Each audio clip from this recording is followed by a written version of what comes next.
शहर में एक कॉलेज खुला था। वहाँ पर अलग अलग जगह से बहुत सारे बच्चे पढ़ने आते थे। उन्हीं में से एक थी कविता। कविता देखने में तो सीधी सादी थी और बाकी लोगों की तरह ही सामान्य थी, लेकिन उसके पैर बहुत लंबे थे, जिसको देखकर लोग अक्सर उसका मजाक उड़ाया करते थे। अरे इस लड़की के पैर तो देखो, जैसे ऊंट हो, कितने लंबे लंबे हैं। हाँ यार, तुम बिल्कुल सही कह रहे हो, ये बिल्कुल ऊंट जैसी ही लगती है। कैसी लग रही है ये? वो दोनों उसका मजाक बनाते हैं, लेकिन कविता उनकी बात सुन लेती है और बहुत गुस्से में आ जाती है, लेकिन कुछ बोलती नहीं है। फिर छुट्टी में मोहन और रजत कविता का पीछा करने लगते हैं। पीछा करते करते वो देखते हैं कि कविता एक सुनसान घर में घुस रही है। चल देखते हैं ये क्या करती है घर पर। वो उसके पीछे घुस जाते हैं। तभी कविता अपने असली रूप में आ जाती है, जो कि एक चुड़ैल का होता है। तुम्हें क्या लगा था तुम लोग मेरा पीछा कर रहे हो? नहीं, मैंने तुम्हें मजबूर किया अपने पीछा करने पर। तुम लोग क्या सोचते हो किसी का मजाक बनाकर तुम बच जाओगे? मेरे लंबे पैर ही मेरी पहचान है, तभी मैं लंबे पैरों वाली चुड़ैल हूँ। हमें हमें माफ कर दो, हमें पता नहीं था कि तुम एक चुड़ैल हो। हम किसी का मजाक नहीं बनाएंगे, हमें जाने दो, बहुत बड़ी गलती हो गई हमसे, हमें जाने दो। अब मैं तुम दोनों को मार डालूंगी।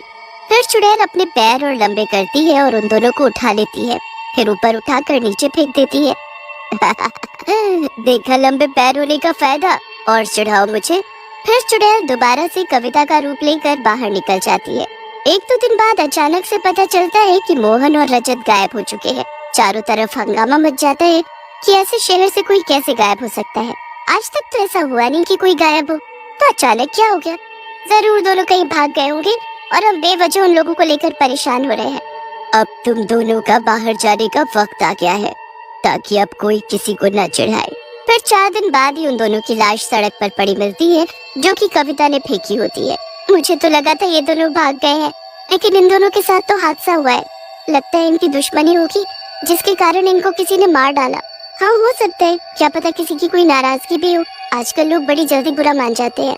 तभी वहाँ पर कविता आ जाती है और उनकी बातें सुनकर बोलती है, बुरा मानने वाली बातें कहेंगे तो बुरा तो लगेगा ही।